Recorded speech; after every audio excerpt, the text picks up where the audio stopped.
반대로 이제 일본의 조선사한테는 항공모함 정비를 엔지니어들을 받아서 그런 거를 더 참여 개입을 시킬 것 같아요. 대한민국한테는 이제 태평양 함대에 있는 지원함들을 맡겨서 분업화시키는. 원래 말을 안 하려고 그랬는데 캐나다 잠수함이 12척 사업인데 하나오션이 8척을 만들면은 뭐 4척은 HD 현대에서 한 컨스텔레이션 호이양 30척을 만들어야 되는데 시작부터 지금 제대로 안 되고 있어요. 혼란이 와서 실제 미국이 대한민국에 50명 되는 엔지니어들을 뺏어와야 되겠다.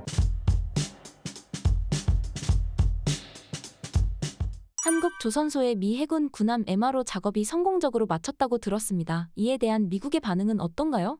당연하고는 보고 있죠. 그것도 못하면 바보지. 상대를 안 하지. 그러니까 기본적으로 실력이 있다고 이제 봤기 때문에 맡긴 거고, 그거를 이제 우리 반대로 이제 업체에서는 방사청이나 항상 홍보, 그거를 이제 과대 포장하죠. 당연히 주고받고 하는 건데, 그거를 상식적으로 이제 의뢰를 받고 돈 받고 해줘서 제때 시기에 맞게 약간의 중간에 차질이 있어도 딜리버리 전달한 건데 그게 뭐 대단한 거라고. 그거는 K방사 수출하고 연관이 없어요. 경쟁사인 하나오션의 경쟁사인 HD 현대중공업은 그거 하찮게 생각합니다. 그것도 못하면 그게 뭐 조선업체냐 방산업체냐 하세요. 이제 이런 식이거든. 그 과대평가됐다. 그냥 상식적으로 당연히 그렇게 해줘야 되는 거다. 저는 그렇게 저도 거의 동의를 하고 있어요. 그게 뭐 대단한 일이라고. 조선 업체의 기술이 그런 게 기반이 있기 때문에 지금 뭐 10만 톤짜리를 해서 뭐 수출도 하고 중국을 제낄 수 있다는 게 미래 점유율이 다시 높아진다. 우리가 탑이 될 수 있다. 기반이 상식적으로 잘 갖고 있으니까 MRO는 우습게 그냥 금방 딱 해서 뚝딱 그게 뭐 과대포장해서 나 이거 했어요. 그렇게 안 했으면 좋겠어요. 너무 속보이는 제가 이제 미리터리 분야에 있다 보니까 너무 속보이는 그러니까 이제 그런 뉴스 뜨면 이제 일단 제껴버리죠. 안 봐요, 안 읽어요. 뭐 당연한 거니까 당연히 해줄 수 있는 거니까 했고. 그래서 뭐 그건 그렇게 보고 있습니다. MRO 시장이 본격적으로 커질 것 같은데요. 한국이 찾을 수 있는 기회가 있을까요? 미국 쪽에서는 이제 한번 테스트 통과됐으니까 미국의 온갖 지원함들 뭐 여러 종류가 있습니다. 그건 다 맡길 거라 보고 있어요. 그 부분은 뭐 의심할 바가 없고, 그다음에 해당되는 함정들의 어떤 내부 시스템 있는 보안 측면에서 뭐 그렇게 복잡한 게 고도의 어떤 기술을 요하는 게 아니기 때문에 전 다 맡길 거라 보고 있어요. 그래서 뭐 특히 그 하나오션에서 뭐 많이 하시면 좋긴 하죠. 그래서 그거는 뭐 별다른 뭐 생각이 없습니다. 그거는 그냥 다 맡을 것이다. 반대로 이제 일본의 조선사한테는 그 지원하면 안 맡길 것 같아요. 그 이상의 아메리카급 뭐 준 항공모함 사세부에 지금 배치되어 있는 그런 거. 그다음에 항공모함 정비, 지금 요코스카 구량에 있는 지금 조지 워싱턴의 항공모함 정비를 어떤 원자로 구역을 빼고는 나머지를 인력을 더 받아서 엔지니어들을 받아서 지금도 이제 일부를 받고 있는데 일본 땅에서 하니까 그래서 그런 거를 더 참여 개입을 시킬 것 같아요. 고속항 이지스함 포함해서 일본에 가 있는 이지스 전투함도 오히려 분업화 시키는 거지, 제가 볼 때는. 고속항은 일본 애들에 맡기고, 나와 있는 배, 대한민국한테는 이제 태평양 함대에 있는 지원함들을 맡겨서 분업화 시키는. 근데 그거는 마치 뭐 일본과 한국의 조선업을 경쟁을 시켜서 할 것 같은, 그렇게들 얘기하시는데, 저는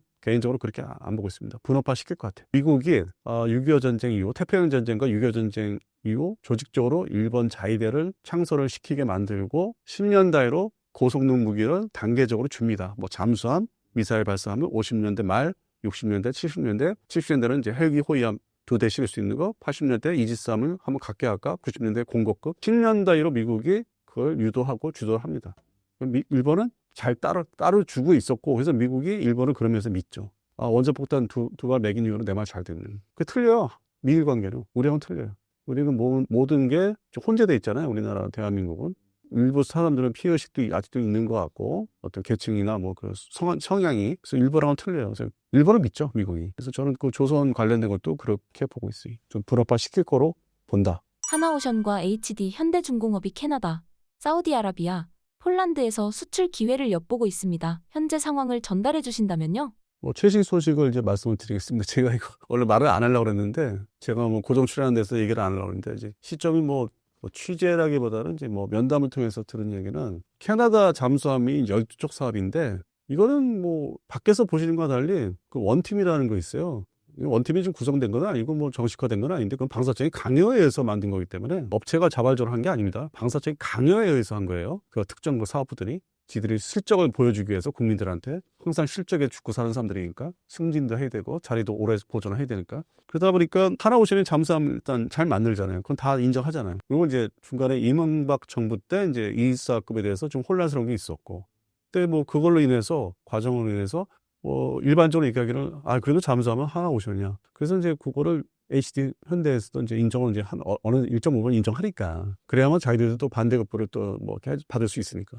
캐나다는 뭐 예를 들어서 12척 사업에서 하나오션이 8척을 만들면은 뭐 4척은 HD 현대에서 하는 거예요. 그렇게 지금 대외적으로는 아직 뭐 나온 건 아닌데, 내부적으로는 이제 그들만의 어떤 얘기가 오가는 게 8척, 8척. 그러나 폴란드 사업은 철저하게 경쟁하자. 워낙 척수가 맥시멈 세 척이니까 그거는 뭐 나누고 자시고 할 것도 없다. 그러니까 각자 경쟁해서 따가자. 이건 경쟁 상태예요. 그래서 캐나다 사업하고는 달라요. 그래서 캐나다 사업은 저도 뭐 개인적으로 지금 그렇게 내부적으로 합의한 대로 좀 잘 됐으면 좋겠어요. 그래서 땄으면 좋겠어요. 하나오션이 제일 잘하는 게 이제 잠수함이니까 잘하는 거 수출해야죠. 그걸 부정할 사람은 없으니까. 그래서 그런 측면에서는 뭐 캐나다 사업은 잘 되지 않을까.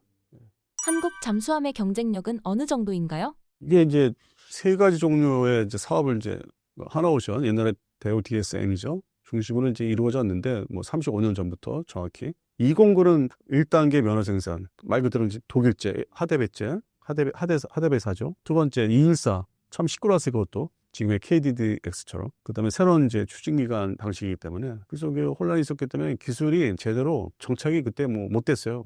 그러다가 이제 건너뛰어가지고 뭐 아주 일치월장이 확 건너뛰어서 지금 장보고 3라는 거 3,000톤 도산 안창호급이 이제 세척이 해군에 인도돼서 잘 자리 잡고 있죠. 그래서 그런 측면에서는 뭐 우리는 이제 했다고 보는데 이걸 가지고 돌려서 수출 시장을 나가려다 보니까 애매한 거야. 그리고 209 잠수함을 이제 어떻게 했다가 우리가 이제 뭐 면허 생산 아니고 자체 어떻게 똑같이 만들어서 인도네시아 팔았는데 인도네시아가 이제 싫어하는 거죠. 그리고 이제 땡깡도 부렸어요. 우리한테 돈 뭐 제때 안 주고 뭐 후속 사업에 그게 반대로 얘기하면은 209 사업의 어떤 그 시장이 우리가 나가기에는 어렵지 않나. 인도네시아가 역설적으로 얘기해서 뭔가 이게 좀 불만이 있었다는 거죠. 걔들도 뭐 KFC만큼은 아니지만은 많은 저기도 했죠. 우리 속을 새겼어요. 그래서 하나오션에서 아주 뭐 학을 띈다. 다시 뭐 상대하고 싶지 않을 정도로. 그럼 반대로 봐서는 그 도입한 나라에서 보면은 뭐 불만이 있는 거네. 이게 뭐 완성도라든지 성능이 고성능이 나와야 되는데 근데 뭐 209가 이게 뭐 1200, 1400 뭐 이렇게 시리즈가 있는데 한계가 있죠. 수중 작전 능력도 그렇고 그리고 독일제를 그대로 한국에서 이렇게 딱 해서 준 거니까. 그래서 현재 뭐 인도네시아 해군은 땅스제라든지 뭐 스콜펜 이런 쪽으로 이제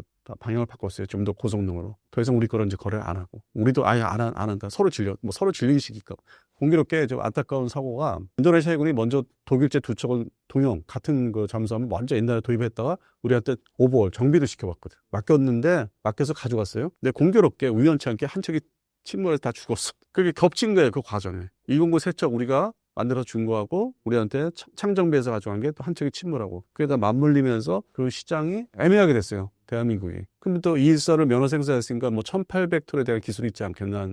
뭐 일부 기술은 이제 확보를 했는데 그거에 대한 이제 뭐 우리 수출 버전을 한 2200톤, 300톤을 만드는 게 이제 디자인 설계를 한 거는 있죠. 근데 이건 또 팔아본 적이 없고 입증된 게 없잖아요. 수출 시장에서. 어떤 설계도는 존재하지만은. 그래서 그것도 확인이 안 된 거고. 그러면 이제 3,000톤은 팔면 되지 않겠느냐. 우리 해군이 가져간. 근데 또 그 3,000톤대 시장은 또 나라가 이렇게 좀 많지가 않아요.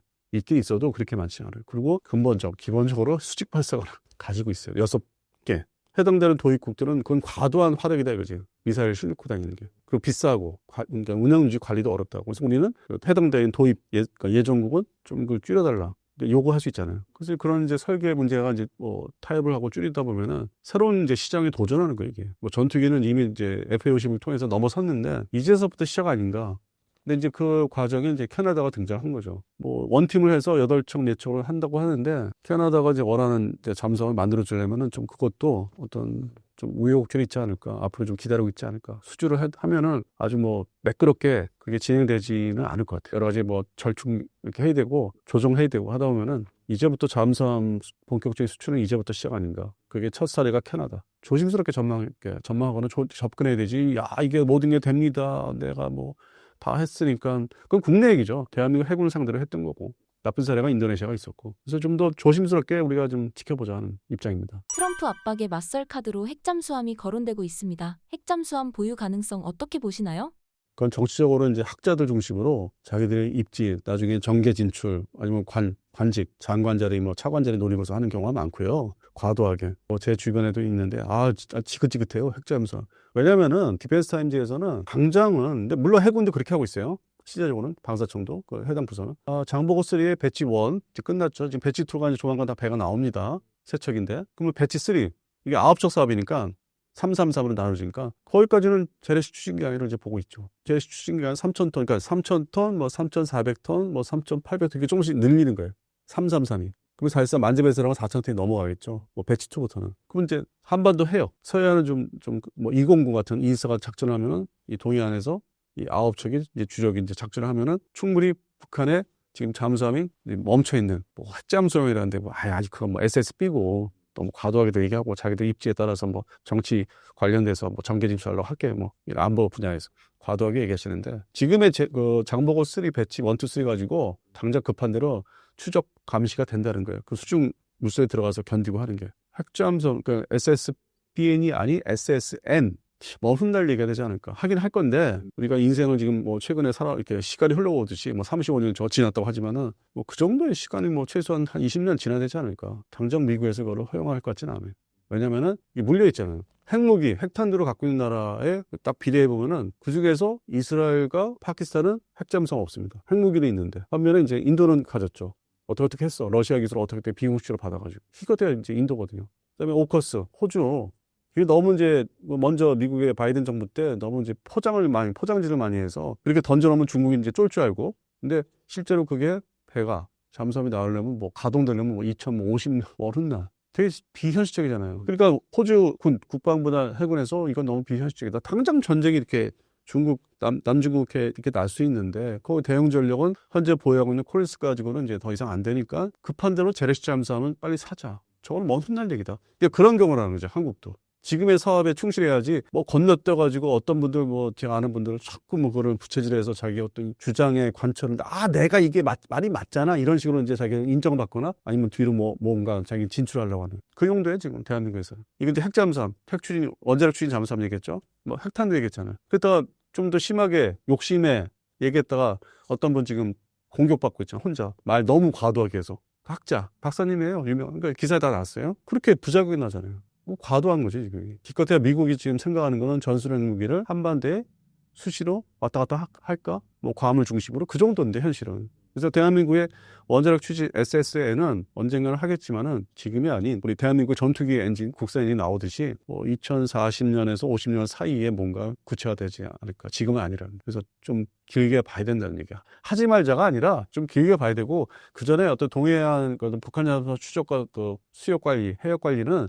장보고 3 배치 3까지 그러면 일단 급한 대로 뭐 만들어놓고 배치하면은 된다. 그래서 그 다음 단계로 이제 좀 준비를 하는 게 좀 길게 롱텀으로 지금 생각하자. 그리고 미국도 안보 환경이 또 바뀌는 그 미래 그 시점에 가서 또 다시 얘기를 해야 되는 거고 지금 인도 사례도 했었지만은 봐야 돼요. 지금 당장 뭐 이렇게 성사될 일은 아닌 것 같습니다. 이지스함 사업 선정 미뤄졌다고 하는데요. 자세한 설명 부탁드립니다. 간단하잖아요. 특정 업체가 그걸 먹으려고 지금 엎어치려고 지금 유력한 정치인을 동원해서 소위 방해를 지금 하고 있는 거잖아요. 그러니까 해군의 전력이 가든 말든 레이더 중심의 기술 뭐 이런 거에 대해서 성숙돼서 이게 완성되든 말든 오로지 자기 회사의 이익을 위해서 그래야만 자기 임원들이 월급쟁이 임원들이 살아남으니까 안 그러면 그걸 어쨌든 간에 뭐 해군 전력 생각해서 그걸 잘 만들 수 있는 업체한테 뺏기면 자기들 다 뭐가지 날아가니까 개인 그 생각이잖아요. 개인의 어떤 그 집단의 이익을 위해서 좀 저렇게 정치인한테 가서 그거를 얘기하고 읍소하고 정지시켜 주세요. 시간을 벌어야 되는 그러니까 일종의 시간 벌기죠. 그러면은 자꾸 이제 배는 그 건조 착수해야 되는데 지연되고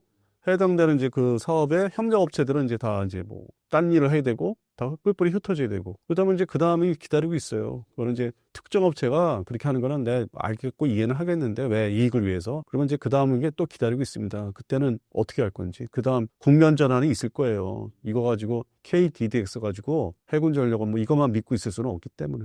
이건 다음 기회에 이제 뭐 말씀드리면 이제 나도 말씀대로 뭐 불과 이제 하루 정도 지났기 때문에 저도 생각 이제 하는 걸 이제 펼칠 수 있는 이제 생각이 있는데 하도 이게 지금 속색이는 사업이니까 그리고 특정 업체가 너무 좀 심해요. 그러니까 자기가 잘하는 것만 열심히 하면 되는데 글쎄 뭐 그거 버티기 위해서 그 임원분들이 살아남기 위해서 월급 받고 살기 위해서 너무 이제 심하다 그 생각까지 하고 있어요. 중국의 해상력 증가가 한국 조선업에는 기회가 될 수 있다고 들었습니다. 앞으로 어떤 기회를 잡을 수 있을까요? 글쎄요, 저는 이해를 못하겠어요. 그런 뉴스를 접했을 때 단기적으로 직접적으로 무슨 이익이 오지? MRO는 이제 그거는 이제 들어가는 것 같고 제대로 이제 지원함이라도 뭐 작은 게 아니라 큰 것들이고 뭐 좀 되게 커요. 뭐 탄약 보급함부터 시작해서. 근데 그거는 이제 별도의 이제 시장이기 때문에 하나오션 중심으로 잘 할 것 같고 그거는 뭐 저도 이제 믿고 있는데 반면에 나머지 뭐 미 해군에서 뭐 우리한테 뭐를 만들어 달라? 우리 조선소에서? 난 그게 뭐가 뭔지 모르겠어요. 그래서 그게 이렇게 가만히 생각해 보면은 이 특정 업체에 수산전투함 만드는 특정 업체의 그 인력들이 지금 존재를 많이 하는데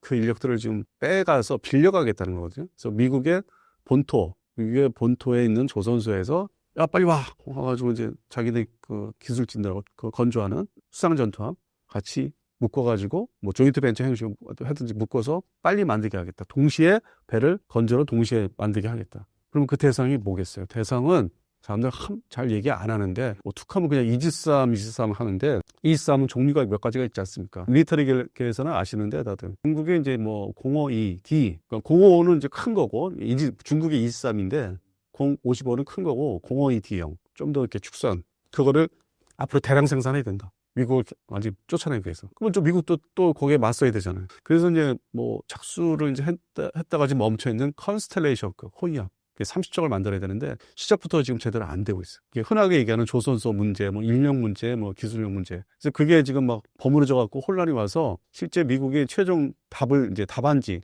단어를 내는 곳이 이제 그 생각이 저는 이제 제가 보는 거는 관점은 컨스텔레이션급의 30척을 일사천리로 만들고 싶어 하나 보다. 지금 이거 이제 처음부터 출발부터 잘못됐으니까. 그러려면은 대한민국에 50명 되는 엔지니어들을 뺏어와야 되겠다. 두 번째, 일본에도 23 잘 만들지. 거기 또 기술진을 뺏어와서 조선소를 뭐 최소 두 군데를 해서 단기적에 뭐 5척을 빨리 만든다든지. 그러면 이제 이거를 어디서 유추할 수 있냐면은 기존의 신문기사. 물론 다들 자기 관심 가는 것만 보지만 밀리터리 쪽도. 저는 뭐 그래서 그런지 그거 보이더라고요. 최근에 HD 현대에서 미국의 23을 동시에 5척을 만들어줄 수 있다. 근데 그게 뭐 울산에서 만든다는 얘기는 아닌 거고 가서 미국의 지금 차세대 호위야. 개념상으로는 이제 뭐 축소대 23이니까 그거 역시 알레이버크 하여튼 그런 개념의 어떤 작은 거니까 미사일 발사기 발사기 숫자도 줄어들어 있고. 그래서 그거를 빨리 만들 수 있는 방안이 역시 일본과 한국에 있다. 한국과 일본에 있어서 그래 그 뺏길 것 같아요 지금. 그러니까 그런 상황에서 뭐 KDDX 뭐 얘기하는데 참 심하다. 미국이 생각하는 건 또 다른 측면에서 우리하고 협력을 이제 하려고 하는 건데 그 와중에 특정 업체에 몇몇 임원들이 월급쟁이 사장들이 살아남기 위해서. 왜냐면은 그 회사가 HD 현대로 이제 매입을 이제 갈래다가 유럽이 EU에서 반대해서 이게. 그게 됐으면 참 이게 좋았을 텐데 여러 가지 이런 일이 안 생겼어요. 항상 그렇잖아요. 대한항공 그 합병할 때 그 문제처럼 아시아나 똑같은 문제가 있었어요. 그래서 이게 안 됐어요. 뭐 지금 뭐 잘 나가는 업체에서 이렇게 잡은 거죠. 야, 데려가시고 내가 먹어야 되겠어. 그래서 지금 업체 이름이 이제 나왔잖아요. 됐죠. 근데 거기에 소속된 이제 기존 사람들 있잖아요.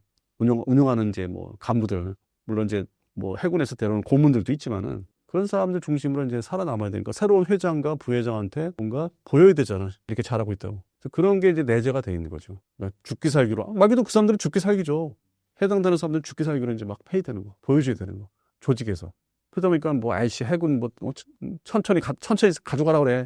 우리가 다 만들 거야. 이거 다 사업 경쟁해가지고 다 가져올 거야. 그러니까 단순하게 이제 흘러가는 거죠. 자기들만의 생각, 자기들만의 세상, 자기들만의 인생. 관을 가지고. 그래서 지금 이게 다시 시끄러지고, 그걸 결국에는 과격한 국회의원한테 부탁을 한 거죠. 과격한 국회의원. 뭐, 예를 들어 심하게 얘기했을 때 국회의원한테 얘기하면 다 쫄거든. 일단은 나머지 사람들은 쫄아버리거든. 그러면 일단 정지가 되잖아. 업체에서는 이제 시간 벌기에 이제 숨을 쉬어야 되니까 또 방안도 생각해야 되고, 만약에 이걸 경쟁 체제로 가면은 내가 어떻게 만들어야 되지? 뭐 그런 방안도 마련해야 되니까.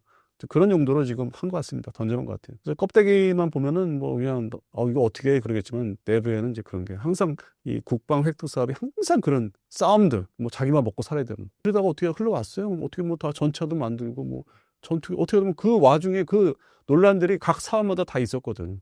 그러니까 순탄하게 간 적은 없고 이게 아이러니하게도 순탄하게 국방 획득 무기 획득 사업에 순탄하게 간 거는 그 독재 시절 때 야 그냥 만들어 그 시절이 있었어. 그러니까 막 가는 거 막 그냥. 근데 우리가 대한민국이 민주화되면서 다 따져보니까 뭐 제대로 된 사업이 없죠.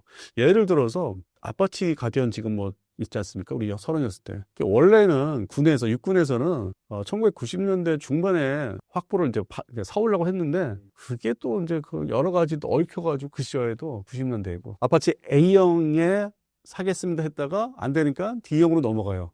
시간이 흘러가니까 개량형 나오잖아. 자동차처럼. D형도 안 되니까 결국에는 2013년대 2형. 그러니까 3세대 아파치 이거. 그러니까 1세대를 살려고 했다가 결국에 나중에 3세대 아파치. 물건은 더 좋은 거지. 근데 그 사이에 90년대부터 2015년, 16년대 아파치 가디언 들어왔으니까 그 사이에 이 주한미군의 아파치가 있었으니까 이게 된 거야. 그러니까 바로 안 들어도 됐어. 근데 만약에 주한미군이 없고 주한미군 아파치가 없었으면은 만약에 탱크전을 이제 하면은 이제 공격하기가 전력이 없는 거잖아요. 그러니까 미군이 있었으니까 주한미군의 전력이 있었으니까 이게 천천히 산 거지. 이상한 부작용. 결국에 세대를 건너뛰는 뭐 최신형을 샀다. 근데 그것도 지금 이제 우크라이나 전쟁 진행하면서 공격력이 필요 없다 해서 지금 추가로 사는 것도 지금 정지됐잖아요. 완전히 뭐 말소되거나 사라진 건 아니고 정지돼 버린. 그러니까 그런 식이라는 거예요. 다 정지시켜요. 뭔가 문제 있으면 정지시켜놔. 그럼 시간은 또 흘러가고. KDDX도 일단 올해는 그냥 서 있을 거예요. 그래서 언젠가는 하겠지만은 모르겠어요. 그게 제대로 나올지 시간에 뭐 이게 이미 시간을 잃어버리고 있으니까 필요한 시기에 이 물건이 나올지 더 늦어지고 있으니까 그 다음 게 있습니다. 이걸 또 뒤집어야죠. 이렇게 부작용을 일으키고 있는데 아예 사업을 죽이든지 아예 사업을 죽여버립시다. 다 먹지 말라고 공정하게 객관적으로 나는 이쪽 편이야 너는 이쪽 편 이런다면 그 사업을 죽여버리면 되지. 너 다 먹지 마. 그리고 따로 새로 생각을 해야 되지 않겠어요? 오늘 좀 과격하게 말씀드립니다. 속상해서. 마지막으로 신사임당 구독자분들께 한 말씀 부탁드립니다. 동북아 지금 뭐 중국 때문에 전쟁이 나네 안 나네 뭐 이 주한미군은 어떻게 되네 그런 문제부터 해서 뭐 KDDX까지 뭐 간다는 게 하나도 없어요. 그러면서 거기서 이제 반가운 얘기는 이제 역시 K방사 수출 이게 이제 희망을 갖고 있는데 K방사도 현재에 머물러서 만족하면은 또 미래는 없다는 거. 뭐 일반 우리가 생활하면서 뭐 경제계, 폭넓게 경제계나 뭐 정치계도 그렇고 이 방산계도 아니면 이제 국방 획득 분야도 똑같이 복잡해요. 그러니까 이 시청자분들이 그래서 관심을 가져주시고 물론 이제 시청자분들 중에서는 아주 극히 일부 업체에 소속되신 분들은 제가 얘기한 것 중에 종류에 따라 싫어하시겠죠. 그걸 일단 좀 저는 뭐 무시하고 배제하고 뭐 욕도 하시겠지만 자기 이익이 걸려있으니까 월급이 걸려있으니까 K방사는 뭐 그래도 이렇게 좀 새로운 무기 그게 그중에 KDDX도 속하는데 이게 참 안타깝게 가고 있는 것 같습니다. 그래서 전체적으로 관심들을 좀 많이 가져주시면은 의견들을 또 뭐 주시고 하면은 또 뭐 변화가 또 있지 않을까 그렇게 좀 보고 있습니다. 그래서 저도 역시 계속 공부하고 어떤 소식들을 접하면 좀 더 생각도 해서 좀 더 해설을 쉽게 해드려야 되는 좀 그런 더 책임은 지금 생각을 하고 있습니다. 그래서 하여튼 뭐 계속 지켜봐 주시길 바라겠습니다. 감사합니다.